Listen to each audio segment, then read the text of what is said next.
धरती जल्दी में है। जी हाँ, जल्दी जल्दी घूम रही है धरती। दिन हो रहे हैं छोटे, समय हो रहा है कम। क्या हमें डरने की जरूरत है? क्या ये सामान्य है? आखिर अचानक से धरती की स्पीड कैसे बढ़ रही है? कहीं इसके जिम्मेदार भी हम तो नहीं?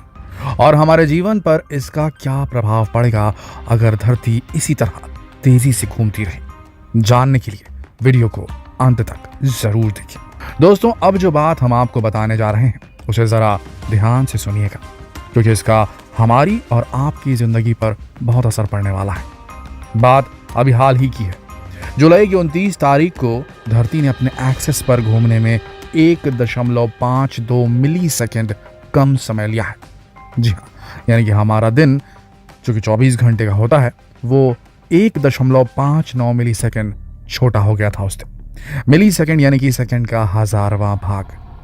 अब आप कहेंगे कि इतने छोटे अंतर से हमें क्या फर्क पड़ेगा भला? ये तो कोई घबराने वाली बात लग ही नहीं रही। लेकिन ऐसा नहीं है। पृथ्वी के घूमने की गति पर पूरी दुनिया का बैलेंस टिका हुआ है। अगर इसमें कुछ बदलाव आता है तो इसका पूरा प्रभाव पूरी दुनिया पर दिखाई देगा। अच्छा, इसे सिंपल लैंग्वेज में भी समझते हैं। अब आप सभी जानते होंगे कि साल में 365 दिन होते हैं और हर 4 साल बाद लीप ईयर आता है, जब साल का एक दिन बढ़ जाता है और फरवरी 28 की जगह 29 दिनों की हो जाती है। क्या आप बता सकते हैं कि ऐसा क्यों होता है? असल में हमारा एक दिन 24 घंटे का नहीं होता। अगर दिन के सही समय की बात की जाए तो ये 23 घंटे 56 मिनट और 4 सेकंड का होता है। और ये 56 मिनट 4 सेकंड ही 4 साल में जुड़कर एक दिन बढ़ा देते हैं। तो अगर दिन छोटा होगा तो हमारा समय भी कम हो जाएगा। यहाँ हमारा लीप ईयर का कॉन्सेप्ट भी गड़बड़ा जाएगा। इसके अलावा हमारे सभी सैटेलाइट्स में प्रॉब्लम्स आनी शुरू हो जाएगी, क्योंकि सभी सैटेलाइट्स की स्पीड धरती की स्पीड के हिसाब से ही मेंटेन की जाती है। ऐसे में सैटेलाइट की गति गड़बड़ा जाएगी। इलेक्ट्रॉनिक गैजेट्स और कंप्यूटर जो कि टाइम के हिसाब से ही चलते हैं, उनकी टाइमिंग में प्रॉब्लम आनी शुरू हो जाएगी। इसके और भी कई इफेक्ट पड़ेंगे जो कि हमारे लिए फायदेमंद तो बिल्कुल नहीं हो सकते। चलिए पहले हम ये जानने की कोशिश करते हैं कि आखिर अचानक से धरती की स्पीड बढ़ क्यों रही है। दोस्तों, ये पहली बार नहीं है जब धरती की स्पीड इतनी तेज नोट की गई है। इससे पहले सन 1960 में 19 जुलाई को सबसे छोटा दिन मापा गया था। उस दिन धरती ने अपनी एक्सिस पर एक चक्कर पूरा करने में 1.47 मिली सेकेंड कम समय लिया था। इसके बाद 2021 में 26 जुलाई को यह टाइम 1.50 मिली सेकेंड था। 2020 की बात करें तो 19 जुलाई को साल का सबसे छोटा दिन नोट किया गया था। उस दिन धरती ने 1.47 मिली सेकेंड कम टाइम लिया था। ये आंकड़े देखने में भले ही बहुत छोटे लग रहे हों, लेकिन ये बहुत बड़ी चिंता का विषय है,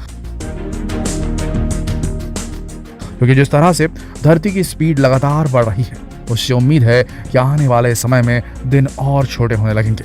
और ऐसा क्यों हो रहा है, इसे समझने के लिए हमें पहले धरती की संरचना को समझना होगा। अच्छा, आप ही बताइए, धरती का आकार कैसा है? सब जानते हैं कि गोल या कहें कि स्फेरिकल है, और देखा जाए तो ये पूरी तरह स्फीयर भी नहीं है।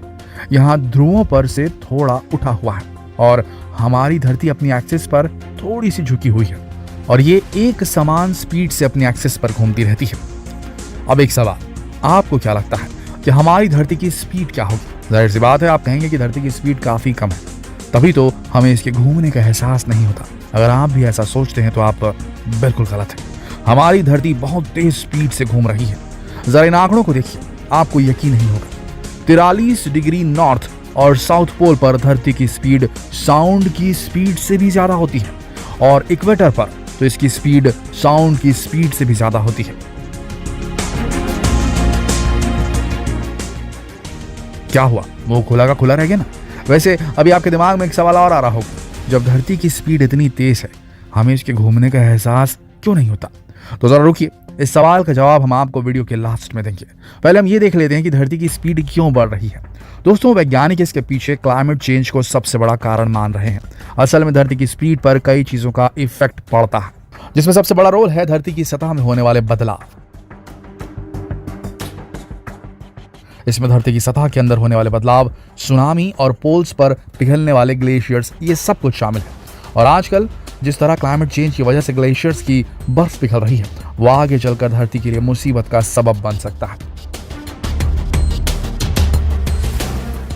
क्योंकि हमारी धरती के दोनों पोल धरती के लिए बहुत महत्वपूर्ण है।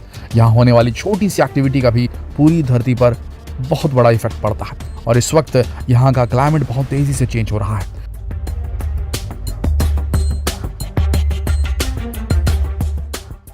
जिन क्षेत्रों में कभी गर्मी नहीं पड़ती थी वहां तापमान बढ़ रहा है और सदियों से जमे ग्लेशियर्स पिघल रहे हैं, जिसकी वजह से समुद्र का जल स्तर बढ़ रहा है और समुद्र का स्तर बढ़ेगा तो जाहिर सी बात है कि इसका इफेक्ट भी धरती की रोटेशन स्पीड पर पड़ेगा।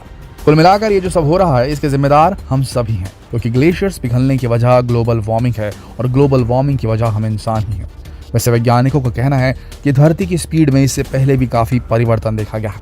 जब धरती का निर्माण हुआ था तब धरती पर 19 घंटे का दिन होता था, लेकिन अब एक दिन 24 घंटे का होता है। तो धरती की चाल में परिवर्तन को लेकर ज्यादा चिंता करना सही नहीं है और हमें यह नहीं भूलना चाहिए कि उस वक्त धरती पर हम जैसे सेल्फिश इंसान नहीं थे, जो कि अपने मकसद के लिए धरती के साथ खिलवाड़ करने से भी नहीं चूकते थे। चलिए दोस्तों, अब आपको आपके उस सवाल का जवाब भी दे देते हैं जिसे हमने वीडियो के लास्ट पार्ट के लिए छोड़ दिया था, यानी कि हमें धरती के घूमने का पता क्यों नहीं चलता जबकि धरती इतनी तेज स्पीड से घूम रही है।